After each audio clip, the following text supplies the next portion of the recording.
அடுத்த கேள்வி. அண்ணே வணக்கம்ண்ணே. என்னுடைய பேர் ஞானசெல்வம். நான் ஒரு தமிழ் கிறிஸ்தவன்.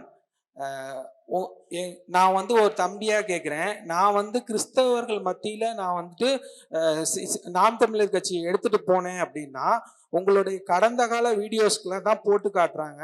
நீங்க வந்துட்டு திவ்ய நற்கருணையை பேசினதா இருக்கட்டும், அல்லது நீங்க பெரியாரிஸ்டா இருந்த காலகட்டத்தில் நிறைய கிறிஸ்தவர்களை பத்தின நிறைய வீடியோக்கள் தான் அதிகமா எடுத்துட்டு வந்து கிறிஸ்தவர்கள், எங்க மாமாவே இங்க பாரு உங்கால் சீமான் எவ்வளவு கிறிஸ்தவர்களை வந்து ரொம்ப காயப்படுத்துறாரு, ரொம்ப இதா பேசியிருக்காரு அப்போ உள்ள காலகட்டத்துல அப்படிங்கிறத எடுத்து எடுத்து காட்டுறாங்களே ஒழிய, இன்னொன்னு கிறிஸ்தவர்கள் மத்தியில நிறைய அச்சங்கள் இருக்குது, உங்க மேல ஒரு நம்பிக்கையின்மை இருக்குது. கிறிஸ்தவர்கள் வந்துட்டு ரொம்ப அன்பானவங்க தான், ரொம்ப பாசமானவங்க தான். ஒரு வாட்டி மனசு வச்சுட்டாங்கன்னா கண்டிப்பா உங்களை வந்துட்டு தேடி வருவாங்கன்னே. ஆனா இந்த அச்சங்களையும் இந்த ஒரு தயக்கங்களையும் போக்குறதுக்கு எங்களை மாதிரி தம்பிங்களுக்கு நீங்க என்ன ஆலோசனை சொல்லுவீங்கிறதா என்னுடைய கேள்வினா. அச்சப்படாத தைரியமா இருந்தான்னு சொல்ல முடியும். அண்ணன் என்ன வேற சொல்ல முடியும்?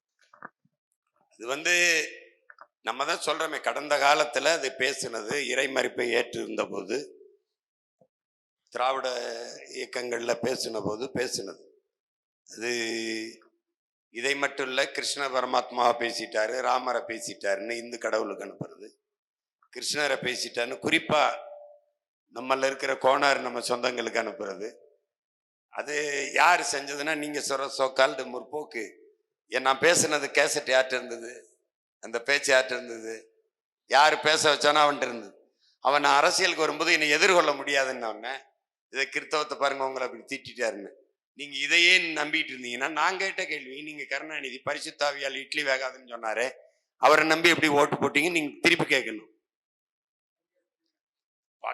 2010 நாம் தமிழர் கட்சி ஆரம்பிச்ச பிறகு எங்க அண்ணன் சொல்றதை கேட்டு, அது நான் வழி நடந்த பாதை, இது நான் வழி நடத்தும் பாதை. இதுல அந்த பாதையில நீங்க அன்னைக்கு அப்படி பேசுனீங்க, அன்னைக்கு பேசினேன், இன்னைக்கு பேசுறேன். அதுக்கு பேரு தான் பகுத்தறிவுங்கிறது, வளர்ச்சிங்கிறது. நான் 1ஆப்ல படிச்சேன்ல, அதே பாடத்தையே இப்பவும் படிச்சுட்டு இருந்தேன்னா நான் அறிவு வளர்ச்சின்னு நினைப்பியா இல்ல எப்படி நினைப்ப? எனக்கு பாடம் நடத்துற ஆசிரியர் இருக்காருல்ல, அவரு என்னோட இப்ப தர்க்கம் பண்ணி என்னோட பேசி ஜெயிக்க முடியும்னு நினைக்கிறியா? எந்த பயிற்சியாளன் தம்பி பதக்கம் வாங்கியிருக்கான்? பயிற்சி எடுத்தவன் தான் பதக்கம் வாங்கியிருக்கான். உங்களுக்கு புரியுதா? பயிற்சி கொடுத்தவன் இருக்கான். அது மாதிரி அன்னைக்கு நான் பேசினதை இன்னைக்கு பேசிட்டு வேண்டியது இல்லை. இப்ப என்ன பேசுறேன், இன்னைக்கு என்ன அரசியலை அக்கறையோடு இந்த மகன் எடுத்து வைக்கிறான்னு தான் நீ பார்க்கணும். இதுல கிறிஸ்தவத்துக்கு தனியா, இஸ்லாத்துக்கு தனியா, இந்துக்கு தனியா அப்படி எடுத்து வைக்க முடியாது. இதுல கன்னடருக்கு தனியா, தெலுங்குக்கு தனியா, மலையாளிக்கு தனியா எடுத்து வைக்க முடியாது. மொத்தமாவே நாட்டுக்கும் மக்களுக்கும் எது சரி, மொத்த மக்களுக்கும் எது சரியான அரசியல், எது சரியான ஆட்சி முறை, அதை தான் செய்ய முடியும். அந்த அரசியலை எடுத்து வைக்கிறோமா இல்லையான்னு தான் நீங்க பார்க்கணும். அதை சொல்லு. அதுக்கு மேல சொல்றவங்களுக்கு அண்ணன் உனக்கு சொல்லுவேன், அறியாமையில் இருக்கிற மக்களுக்கு நீ கற்பிக்கலாம், பொறாமையில் இருக்கிறவனுக்கு ஒன்றையும் நீ போதிக்க முடியாது. அவர்கிட்ட சொல்லு, நீ இறைமகன் இயேசுவே வந்து சொன்னாலும் அவர் மாற மாட்டார், அவர் திமுகவுக்கு தான் போடுவார். அதனால சரி விட்டுருங்கன்ட்டு போயிரு. நீ உனக்கும் கீழே போ, அருவி மாதிரி கீழே பாய், உனக்கும் கீழே போ. ஐயா அப்துல் கலாம் அமைச்சர்களை கூட்டி பேசினாரா?